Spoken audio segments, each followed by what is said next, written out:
Hi hello guys, நம்ம இலக்கிய சீரியலில் வந்து என்னென்ன சுவாரஸ்யமான விஷயங்கள் நடக்க போகுதுன்ட்டு இந்த ஒரு குட்டி ப்ரமோவாக பார்க்க போகிறேங்க.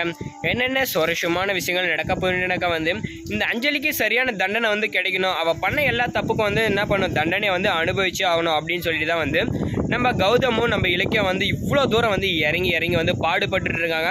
ஆனால் என்ன ஆச்சுனாக்கா, இந்த அஞ்சலி வந்து எல்லா விஷயத்திலும் வந்து தப்பிச்சு வந்துன்றாங்க. எப்படின்னாக்கா, இந்த எஸ்எஸ்கே மூலிமாவும் இந்த பைரவி மூலிமா வந்து பண்ண எல்லா பித்தலாட்ட தனத்தை வந்து என்ன பண்ணாங்கன்னா மறைச்சிட்டாங்க.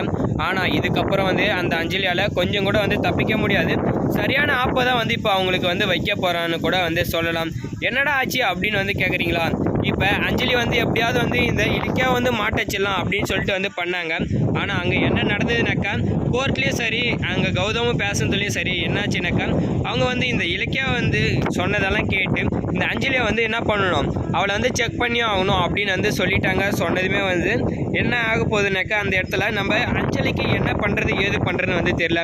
அந்த ஒரு செகண்டில் வந்து பார்த்தோன்னாக்கா, எப்படியாவது வந்து இந்த டாக்டர் கையில் வந்து நம்ம உண்மையை சொல்லணும். இந்த கமிஷன் ஏதாவது கொடுத்து நான் வந்து கர்ப்பமாக தான் இருக்குன்ற ஒரு ரிப்போர்ட்டை காட்ட வைக்கணும். ஆல்ரெடி வந்து ஒரு ரிப்போர்ட்டை காட்டி தான் வந்து என்ன பண்ணாங்கனாக்கா, இவங்க அசால்ட்டாக வந்து என்ன பண்ணாங்க, அங்கே வந்து நான் கர்ப்பமாக இருக்குன்ற ஒரு விஷயத்த வந்து நிரூபிச்சிட்டாங்க. அது மட்டும் இல்லாமல் ரெட்டை குழந்தை அப்படின்னு வந்து சொல்லிட்டாங்க. ஆனால் அங்கே என்ன நடந்துச்சுனாக்கா, அவங்க கர்ப்பமாக இல்லைன்ற ஒரு விஷயம் நம்ம எல்லாருக்குமே வந்து நல்லாவே வந்து தெரிஞ்சிச்சு. சரி, இந்த ஒரு டைமில் என்ன ஆகுதுனாக்கா, இப்போ அஞ்சலி வந்து சொல்கிறாங்க இல்லைங்களா, என்ன உண்மையோ அதுவெல்லாம் வந்து என்னன்னாக்கா, நான் வந்து கர்ப்பமாக இருக்கேன் அப்படின்னு சொல்கிறது தான் அவங்க உண்மை. ஆனால் அங்கே நடந்தது என்னன்னாக்கா, நம்ம கார்த்திக்கு வந்து விஷயம் தெரியக்கூடாது, இந்த கௌதமுக்கு இந்த கோர்ட்டுக்கு வந்து விஷயம் தெரியக்கூடாது. அதுக்காக நம்ம எந்த மாதிரி ஒரு பிரச்சனைனாலும் வந்து பண்ணலாம் அப்படின்னு வந்து சொல்லிட்டு என்ன பண்ணாங்கன்னாக்கா, அவங்க இப்படி சொன்னாங்க. ஆனால் நம்ம கார்த்திக், போலீஸ் எல்லாமே வெளியே தான் இருக்காங்க, கௌதம் எல்லாம் வெளியே தான் இருக்காங்க.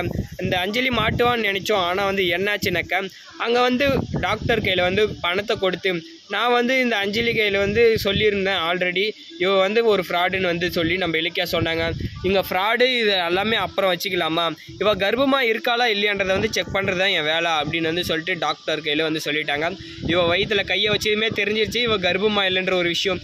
அந்த டைமில் தான் வந்து இந்த அஞ்சலி வந்து என்ன பண்ணாங்க, எனக்கு டாக்டரை பார்த்து கண் அடித்து இவ வந்து கர்ப்பமாக இருக்காங்க அப்படின்ற ஒரு விஷயத்த வந்து சொல்ல வைக்கிறாங்க.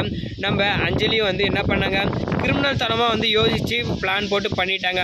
இப்போ நம்ம இலக்கியம் என்ன தான் கூட இருந்தாலும் என்ன ஆக போகுதுனாக்கா, அவங்க கர்ப்பமாக இருக்கிற விஷயத்த சொல்ல வச்சுட்டாங்க. இப்போ பார்த்தோன்னாக்கா, நம்ம இலக்கியாவுக்கு வந்து பெரிய ஏமாற்றமாக இருக்குது, நம்ம கௌதமுக்கும் சரி. இப்போ நம்ம கார்த்திகோட ஆட்டம் வந்து தலைக்கெல்லாம் வந்து இருக்க போகுது. அது மட்டும் இல்லாமல் என்ன பண்ணுறாங்க, ரிப்போர்ட்டில் வந்து இவ கர்ப்பமாக இருக்கா அப்படின்ற ஒரு விஷயத்த வந்து சொல்லிட்டாங்க. இப்போ நம்ம அஞ்சலி வந்து தப்பிச்சிடுறாங்க. நம்ம இலக்கியாவுக்கு வந்து செம்ம காண்டாயிருது, எப்படிடா இதுன்றாங்க அப்படின்னு சொல்லிட்டு. இந்த டைமில் அங்கே இருக்கிற சிசிடிவி கேமரா வந்து பார்த்தாலே போதும் ஃப்ராடு பண்ண வேலை எல்லாமே வந்து தெரிஞ்சிடும். சரி, இந்த டைமில் வந்து நம்ம அஞ்சலி வந்து உள்ளே போவாங்களா, இல்லை வந்து இந்த கேட்டு நம்ம அஞ்சலியும் பண்ண விஷயத்துக்கு நம்ம கௌதமுக்கு எந்த மாதிரி ஷாக்கிங்காக இருக்குன்றதை கமெண்ட்டில் கமெண்ட் பண்ணி வீடியோக்கு லைக் போட்டு சேனலை சப்ஸ்கிரைப் பண்ணிக்கோங்க.